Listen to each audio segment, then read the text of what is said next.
নমস্কাৰ নিউজ কেমৰ সমূহ দৰ্শকক স্বাগতম জনাইছো। এই মুহূৰ্তত এই পৰিচয় ৰাজ্যবাসীৰ বাবে সন্ধিয়াৰ কেইবাটাও গুৰুত্বপূৰ্ণ খবৰ গোটেইকেইটা খবৰ অসম তথা ভাৰতৰ বিভিন্ন প্ৰান্তৰ পৰা যুগুত কৰা হৈছে আৰু এনেধৰণৰ গুৰুত্বপূৰ্ণ খবৰসমূহ নিতৌ চাবৰ কাৰণে চেনেলটো সাবস্ক্ৰাইব কৰি ভিডিঅ'টোত এটা লাইক কৰি দিব। আনহাতে যদি ভিডিঅ'টো পেজত চাই আছে তেনেহ'লে পেজটো ফলো কৰি ভিডিঅ'টো এটা শ্বেয়াৰ কৰি আমাক উৎসাহিত কৰিব। সন্ধিয়াৰ প্ৰথম খবৰটো হ'লে খুব ডাঙৰ খবৰ। ৰাজ্যত পুনৰ শিশু নিৰ্যাতনৰ ঘটনা সংঘটিত হৈছে। 3 বছৰীয়া শিশুক নিৰ্যাতন কৰিছে এজন চিকিৎসক। চিকিৎসকজনৰ নাম আছিল অলিউল ইছলাম। 3 বছৰীয়া শিশুক নিৰ্যাতন চলোৱাৰ অভিযোগত গ্ৰেপ্তাৰ কৰিছে চিকিৎসকজনক আৰু নিৰ্যাতন কৰা চিকিৎসকজনক এতিয়া বৰ্তমান পলাতক হৈ আছে আৰু তেখেতৰ পত্নীৰ নাম আছিল সংগীতা দত্ত।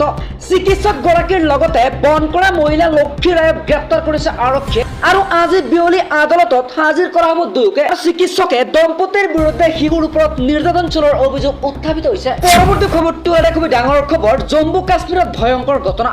নিৰাপত্তাৰক্ষী আৰু সন্ত্ৰাসবাদীৰ মাজত ভয়ংকৰ সংঘৰ্ষ হৈছে আৰু এই ভয়ংকৰ সংঘৰ্ষৰ ফলত এজন উগ্ৰপন্থী নিহত হৈছে। শনিবাৰে জম্মু কাশ্মীৰৰ ৰাজৌৰীত নিৰাপত্তাৰক্ষীৰে হোৱা সংঘৰ্ষত এজন উগ্ৰপন্থী নিহত হোৱাৰ খবৰ আহি পৰিছে। শনিবাৰে পুৱাৰ ভাগত ৰাজৌৰী জিলাত নিৰাপত্তা বাহিনীয়ে সন্ত্ৰাসবাদীৰ উপস্থিতিত জানিব পৰাৰ পিছতে গুলীচালনা আৰম্ভ হয়। সেনাৰ জনসম্পৰ্কৰক্ষী বিষয়া লেফটেনেণ্ট কৰ্ণেল দেৱেন্দ্ৰ আনন্দই কয়, ৰাজৌৰী খণ্ডৰ কান্দি অঞ্চলত চলি থকা অভিযানৰ সময়তে শুক্ৰবাৰে নিশা 1:15 বজাত গুলীচালনা আৰম্ভ হয়। এই সংঘৰ্ষতে এজন উগ্ৰপন্থী নিহত হোৱাৰ কথাকো প্ৰকাশ কৰে।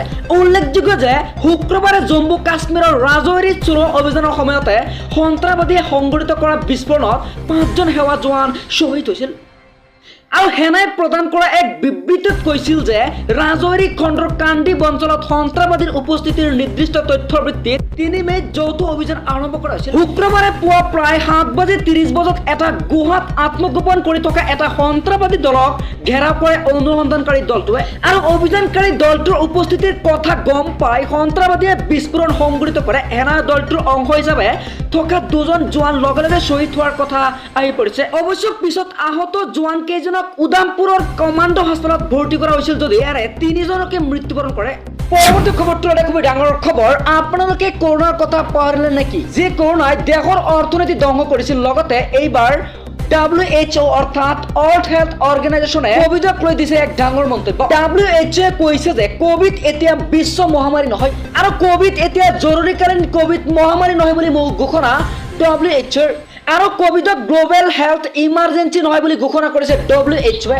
কোভিড বিশ্ব মহামাৰী নহয় বুলি ঘোষণা কৰিছে যদিও ইয়াক সহজভাৱে নল'বলৈ আহ্বান জনাইছে WHO অৰ্থাৎ ৱৰ্ল্ড হেল্থ অৰ্গেনাইজেশ্যনে। WHO কৈছে যে কোভিডৰ বিপদ এতিয়া হ্ৰাস পোৱা নাই আৰু WHO অৰ্থাৎ ৱৰ্ল্ড হেল্থ অৰ্গেনাইজেশ্যনৰ প্ৰমুখ চিকিৎসক ডক্টৰ চেটৰ্জৰ এই মন্তব্য।